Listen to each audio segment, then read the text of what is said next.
Je suis rendue à mon texte, page 22. Donc, c'est le texte 1, le territoire des Incas en 1500. Alors, je regarde mon territoire, je regarde ma carte, le territoire des Amérindiens et des Incas vers 1500. Je regarde ma légende, le territoire des Algonquiens qui est ici, le territoire des Iroquoiens qui est ici, le territoire des Incas qui est ici, et on reconnaît dans nos continents les Amériques.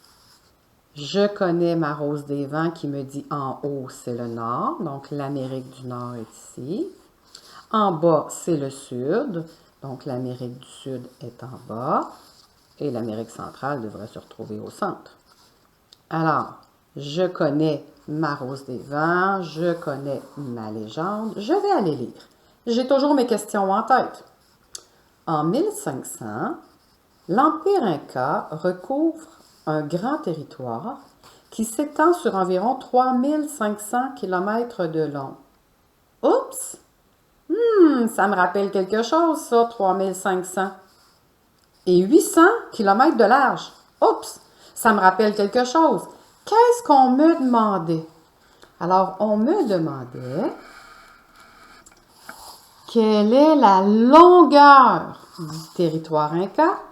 Alors, quelle est la longueur? Le territoire qui s'étend sur environ 3500 km de long. Long. 3500 km de long. Donc, je vais aller voir dans mes choix de réponse. Et bien sûr, je trouve mon 3500 km de long en B. Alors, j'encercle tout simplement et proprement le B. Alors, le 800, mais qu'est-ce qu'il fait là? Je l'ai vu ici aussi dans mon texte, le 800. C'est 800 km de large. Alors, moi, on me demandait de long. J'ai bien trouvé. Ce territoire est une bande de terre qui longe l'océan Pacifique. Donc, c'est une bande de terre qui longe l'océan. Oups, ben l'océan est ici, hein? Alors, on me dit qu'ici, c'est l'océan Pacifique qui est là. Et qui couvre une partie de l'Amérique du Sud. Oh là là! Oh là là! Alors, j'avais une question ici qui disait où se trouve le territoire Inca? En Amérique du Nord, en Amérique du... Oh! On vient de le lire que c'est en Amérique du Sud. Alors, en Amérique du Sud. J'ai bien trouvé. Combien d'océans sont à proximité du territoire Inca? On vient de me nommer ce territoire est une bande de terre qui longe l'océan Pacifique. Alors, ils m'ont nommé juste l'océan Pacifique, donc ils m'en ont nommé un seul. Alors, combien il y en a d'océans à proximité? Ben, il y en a un seul. Oups, je vais encercler la lettre et non pas la réponse. Voilà. Alors, j'ai déjà trouvé 3 réponses. Je continue ma lecture. Montagne, oups, montagne, on va me parler des montagnes ici. Je sais que j'ai une question sur les montagnes. Forêt dense et région sèche. Le territoire des Incas est difficile à exploiter, oups, parce qu'il renferme beaucoup de hautes montagnes. OK. Alors, on me demandait ici, pourquoi le territoire est-il difficile à exploiter?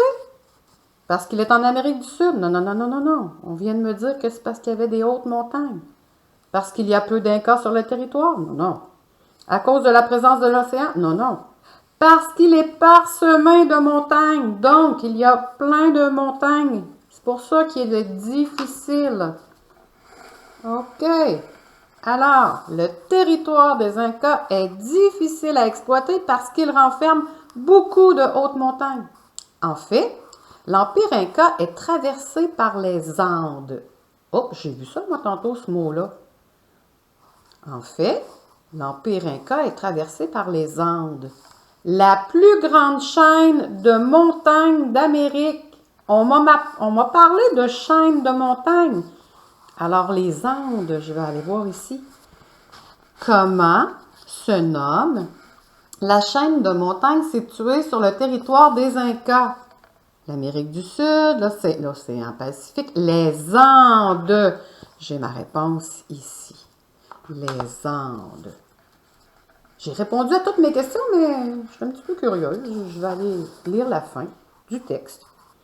Alors, sur le bord de l'océan, plusieurs endroits très secs rendent l'agriculture difficile à cause du manque d'eau.